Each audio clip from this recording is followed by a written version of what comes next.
Adopted role as a protectress of Magna Graecia secured her importance in the region. As a result, the majority of her visual record in the 4th century comes out of Greek Italy. While she has retained her status as a regional symbol of power, her depiction on red figure craters from Paestum and Apula seem to stress her importance as a goddess of the western seas and as her association with the Strait of Messina more than her power to expel enemies. The Paestum crater from 350 BCE depicts the rape of Europa. Europa sits astride the galloping white bull of Zeus, while Scylla, beneath them on the left, holds a trident and turned towards her on the bull. Scylla is opposite Triton, who holds an oar and appears to mimic Scylla in stance. Fish surround both of the deities. Both Scylla and Triton make the Aposcopean gesture, which is meant to depict holding one's hands against the sun while looking into the distance. This gesture gives the image a depth of space by implying that both figures are in the ocean looking back towards the bull, who would be spatially separated from them. The fish surrounding Scylla and her depiction holding a trident recalls Scylla the Huntress prototype from the late 5th century coinage that we saw earlier, by implying that she is most likely fishing. The trident in Greek culture could be used for hunting or fishing, so it was indeed a violent and versatile weapon. Triton was the son of Poseidon, so he usually carries a trident as well. While this is not the only depiction of Triton holding something other than a trident, the oar in particular is most commonly associated with Oceanus, the geographical god of the oceans, in order to denote his role in the tides which carried sailors as they moved. In this composition, with the two figures obviously juxtaposed, Triton's position opposite Scylla and his depiction with an oar suggest the two figures are meant to solely represent the sea rather than the deities themselves. This also makes sense considering Scylla's location on the left, or cardinal west of the composition. This would have associated her with the western seas around Italy and with her Strait of Messina. Triton holding an oar shows that he is representative of the seas in general, whereas Scylla's western position and her depiction holding a trident, a pictorial development of the West, firmly associate her as a geographic marker of the western seas.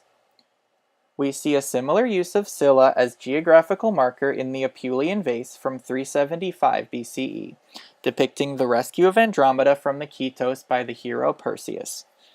The top register is very badly damaged, but in the middle register we see Andromeda chained to poles attended by her parents and their servants.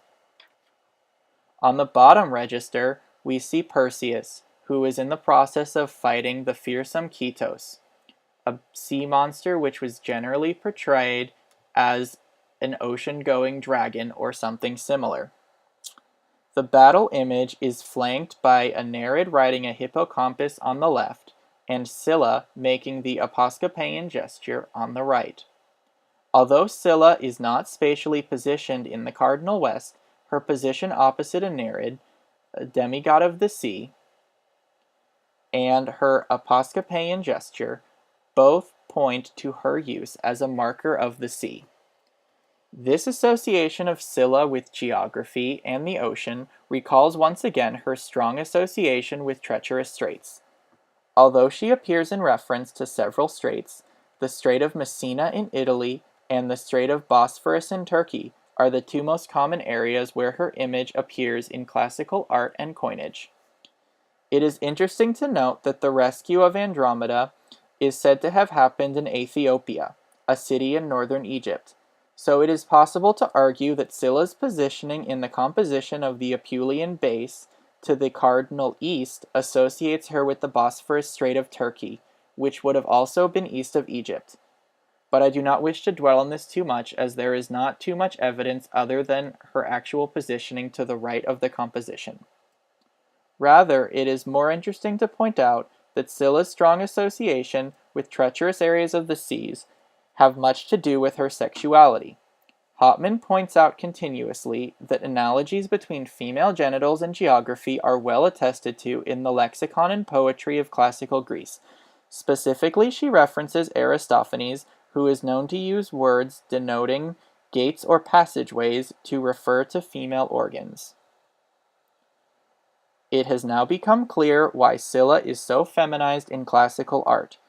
Fear of her treacherous rocky straits at the Strait of Messina or Bosphorus or wherever is an extension of the fear of female genitalia or gynophobia, which is so often present in the collective subconscious of a heteronormative society.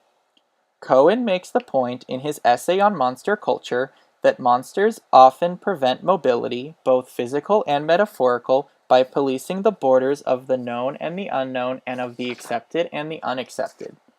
From a sexual standpoint, Scylla's role as a terror of the rocky straits means that she is responsible for policing the metaphorical border between flirting men and women by physically guarding the geographical equivalent of female genitalia.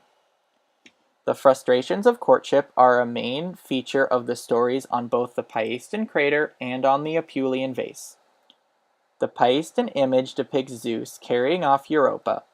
While this story is often called the Rape of Europa, the terms ravish and seduce were near equivalents in Greek myth, so it's often difficult to decipher the exact connotation of such a myth in ancient visual culture.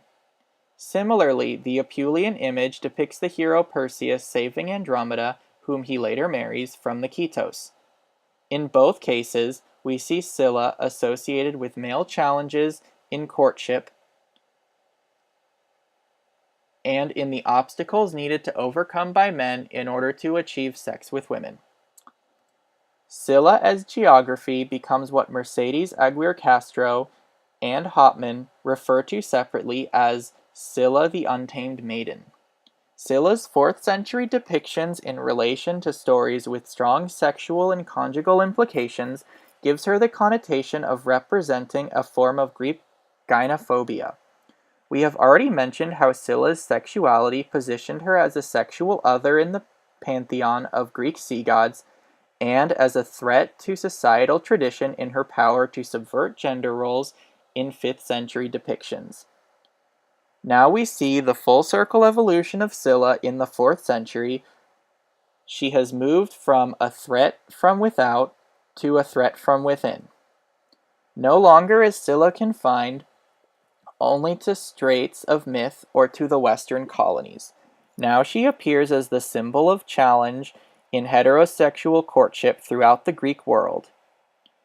She stands on the Paestin crater and the Apulian vase as a strong female figure watching with intent in a Poscapian gesture as male courtiers struggle to woo their female love interests.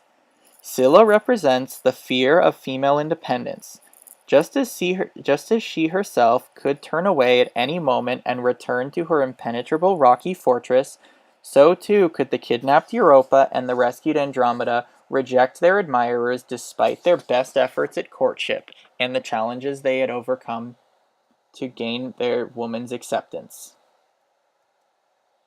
Conclusion: Scylla as the monstrous feminine.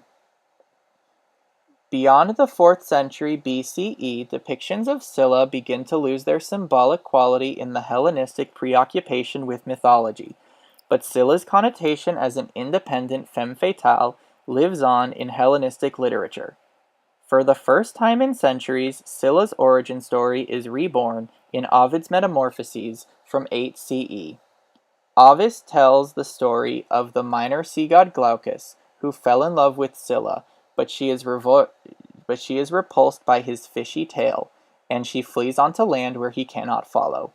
Glaucus then asks the sorceress Circe for a love potion, but the sorceress, already in love with Glaucus herself, poisons the well where Scylla bathes out of jealousy.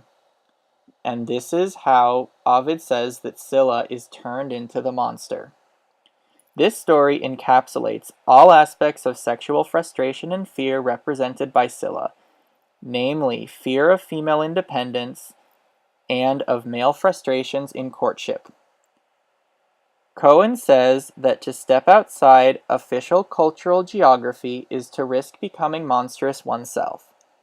Scylla ventures outside of societal expectations of the female role in courtship. By rejecting her male pursuant, Scylla subverts gender roles and asserts herself as the primary decision-maker in her life. The nature of Scylla's newfound origin story strongly reflects the role she plays in classical art. Scylla becomes a symbol of sexual anxiety in a patriarchal society. Her strength as a goddess and her role of the sexual other allow her to subvert traditional gender roles and become an untamed, independent woman. Few things are more terrifying to a heteronormative society than a woman with an opinion, and Scylla is female choice incarnate.